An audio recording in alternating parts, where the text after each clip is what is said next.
What's going on, everyone? Scott here. Welcome back to the channel. So Michigan State basketball wins their 10th in a row with a 90-85 win over Penn State in the Breslin Center on Wednesday night. Now, this was a lot closer game than Michigan State has been used to over this 10-game win streak here. There's been a couple close games, but this was one where Michigan State was really challenged, and I'd say Penn State for most of the second half outplayed them, outscored them by 5 in the second half, but Michigan State was able to make the plays at the end in order to keep this win streak going. Moved to 15-2 overall, 6-0 in the conference. So we're going to talk about the game, but first, if you could, just hit that like and subscribe button down there. More Michigan State basketball content on the channel, so make sure to subscribe so you don't miss a video. So jumping in for Michigan State, a lot to love, and not really a lot in terms of personnel as the team to be concerned about.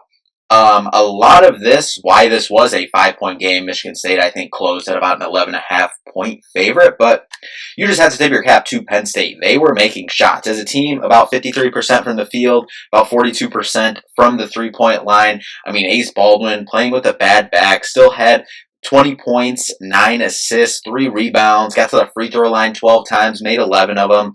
He was just balling out like one of the best guards, one of the best players in this conference, like he is.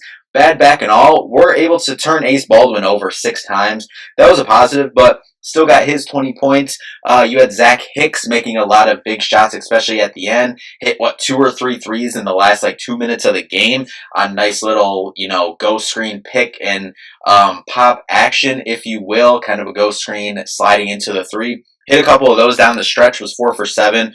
Overall, from the field, 4 for 7 overall from 3, only shot 3s, and he had 14 points on the night. Niederhauser for them as well. He did end up falling out, but he added 13 points, and he was big in the paint for them at times. And then you had DeMarco Dunn off the bench adding 18 points, 5 rebounds for them as well. Overall, thought Penn State really played well, but the thing that they kept mentioning on the broadcast as well, love the broadcast from BTN as well, Robbie Hummel. He's one of, if not the best in the business.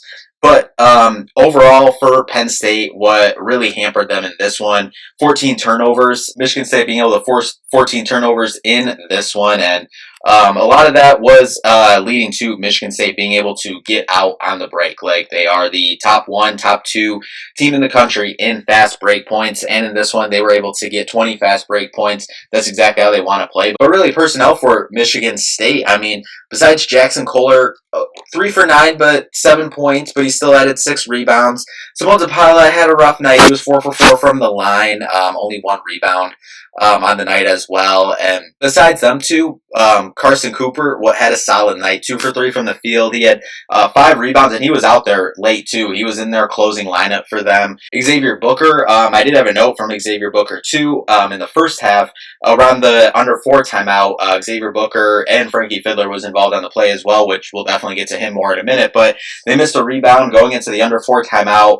Izzo got on them, coached them, and out of the timeout, Xavier Booker gets a block, and then on the other end, that was when Penn State they were, flexing, floating into their zone, and he was able to get a floater in the middle of the zone to go. I thought that was a big moment from Xavier Booker, and he had a really solid night after that. At 7 points overall, 3 rebounds, getting back 3 for 4 from the field, still 0 for 1 from 3. I think they mentioned on the broadcast, I didn't go back and verify this, but they said he was 0 for 13 from 3 and coming into this game over the last handful of games. And it makes sense. He hasn't made a 3 in a while. We kind of mentioned that in the preview for this one, but as we said, kind of seeing him get his shots in other ways, whether that's him dribble driving from the free throw line, saw him the Ohio State game, get it, take it pretty much the length of the floor, get to the basket. We saw him be more aggressive around the basket, throughout this season as the season progresses. So that's still a positive to see. Cone Carr, 3 for 6 from the field, 9 points overall.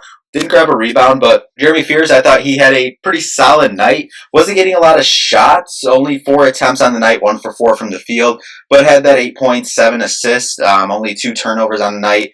He was in foul trouble. He had 4. Trey Holloman added 10 points, but he had 4 fouls as well. But overall, Jeremy, he was doing a good job getting into the middle of that Penn State zone, and really, you could really tell the difference in the first half. He was just getting into that zone, playmaking easily, getting stuff towards the basket, setting up other stuff, double teams towards the paint, to get the swings to the wing for open shots, and leading that into Jaden Akins, 16 points on the night, 6 rebounds overall, 3 assists, a steal, a block, and really he had a couple of big plays. He had a big shot, a big three towards the end of the game, and then he had that big play with about, I think it was 28, 29 seconds left towards the end of the shot clock there, and he drove, got the and one at the basket, and you saw it, and we're just continuing to see that evolution of Jaden Akins.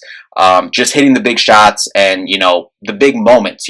Michigan State hasn't been in a lot of close games, but in those big moments throughout a game, like you could have a big moment in the first half, you could have, in the second half, big moments aren't just necessarily last 2 minutes of the game, last minute of the game, who's taking the last shot. He's responded to some big moments, pressure cooker moments, if you will, for Michigan State this season, and he's continuing to respond and make plays. But overall, for Michigan State, the player of the night has to be Frankie Fiddler. Last game, he had a solid outing against Northwestern. This one topped that and was definitely his best performance in a Michigan State uniform. 18 points, 7 rebounds, 2 assists, 4 steals on the night, only 1 turnover as well.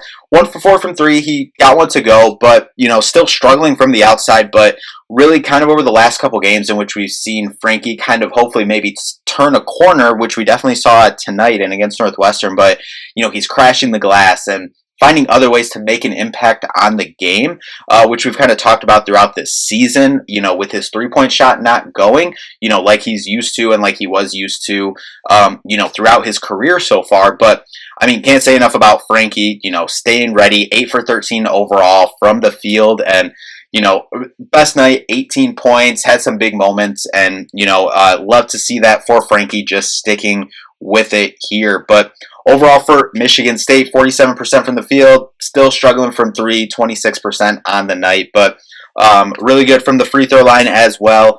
20 for 24 overall, can't complain about that. 36 rebounds. I thought at times Penn State was grabbing quite a few rebounds, but Michigan State still able to win the rebounding battle here again. 24 to 20, winning the assist battle, 8 steals on the night, 5 blocks. Overall, only 10 turnovers for Michigan State, stat we kind of always like to talk about here. Previews, recaps, want Michigan State to stay between 8 to 12 turnovers a game. Fall right in there at 10 today, forcing 14, 27 points off of the 14 Penn State turnovers was big for Michigan State as well. 20 fast break points we talked about, and 48 points in the paint for Michigan State as well, just dominating at the basket and in the paint. And you have to give credit to Penn State sticking in there. Lead for Michigan State got up to 12 at one point, but Penn State just kept chipping back, and then Michigan State would make a run, get that lead back close to double digits. Penn State, it was a good back and forth game, like we talked about, that this wasn't going to be easy. And if you want me to be honest, I kind of liked that this was, Michigan State was kind of challenged in this one. They've definitely been challenged a little bit in their 6 conference games. Let's say at Ohio State, they were challenged a little bit, a little bit at Northwestern, at different times. But, for the most part, Michigan State has, pretty much handled these first 6 conference games, or I guess the 5 previous conference games. So I did like Michigan State, seeing them challenged a little bit in this one before going into that big top 20 matchup at the Breslin Center on Sunday against Illinois. That is going to be a really tough game.